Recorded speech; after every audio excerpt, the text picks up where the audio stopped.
حالا که فصل کاشت نشای گوجه فرنگی هستش، بریم با هم بهترین نوع کاشت رو ببینیم. گوجه فرنگی میدونید که به کلسیم زیادی نیاز داره، برای همین باید از همین اول ریشه‌شو قوی کنیم. برای این کار پوست تخم مرغ رو قشنگ میشوریم، خشک میکنیم، میذاریم 10 دقیقه توی فر در دمای 200 درجه بمونید تا رنگش اینطوری بشه. بعد پودرش میکنیم. حالا یک چاله کوچیک میکنیم. اول این پودر پوست تخم مرغ رو میریزیم. برای هر چاله یک قاشق غذاخوری کافیه. بعد روش کمی خاک سبک اضافه میکنیم.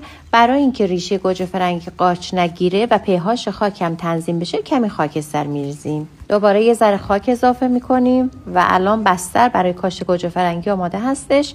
نشاها رو توی چاله قرار میدیم و قشنگ خاک اطرافش رو با دست سفت میکنیم تا هوا نکشه. و اما یک نکته بسیار مهم که خیلی از عزیزان از آن اطلاع ندارن، حتما باید کنار گوجه فرنگی 2-3 تا بذر ریحان بندازیم تا گوجه از شر حشره و شته در امان بمونه، چون حشرات به عطر ریحان حساس هستن.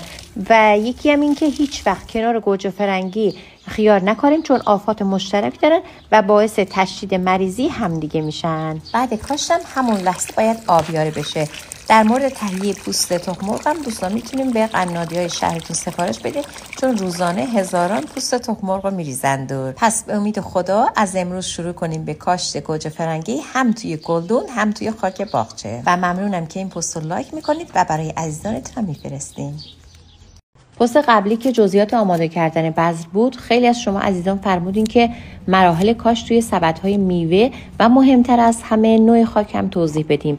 دوستان امروز با هم دیگه سالمترین و ارگانیک ترین روش قوی کردن خاک رو میبینیم تا بعد از این توی این خاک بتونیم بهترین محصول رو برداشت کنیم و همین که آسیب به طبیعت نرسونیم. و اما ترکیب این خاک جادویی، دوستان 10 کیلو خاک رو در نظر بگیرین. حالا 1 کیلو کود حیوانی پوسیده و کهنه، تاکید میکنم کود حیوانی پوسیده و کهنه شده رو با 1 کیلو خاکره و 1 کیلو خاکستر خوب مخلوط میکنیم. شاید برای شما هم این سوال پیش بیاد که خاکره و خاکستر چه فواید دارن.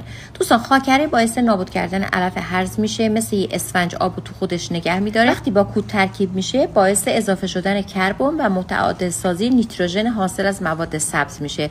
خاکره خاکو سوس و قابل تنفس تر میکنه، مخصوصا در مناطق خشک و پست عالیه. خاکستر چوبم که دارای موادی همچون پتاسیم هستش. پتاسیم هم که خودتون بهتر از من میدونین عملکردش مثل رساندن آب در بدن انسان هستش که وظیفه‌اش رساندن مواد غذایی به اجزای دیگر گیاه و ساخت قند و نشاسته هست. حالا این خاکره، خاکستر و کود حیوانی پودر شده رو با 7 کیلو خاک، هر خاکی که در دسترستون باشه دوستان میتونید استفاده کنین، خوب مخلوط میکنیم و میریم به مرحله آخر. توی سبدهای میوه رو سفره یک بار مصرف میکشیم، بعد سفره رو از چند جا سوراخ میکنیم و خاک رو میریزیم توش. فقط یادمون بمونه که برای زه کشی باید که این سبدها به زمین نچسبه، یه بلوکی چیزی زیرش بذاریم و تمام.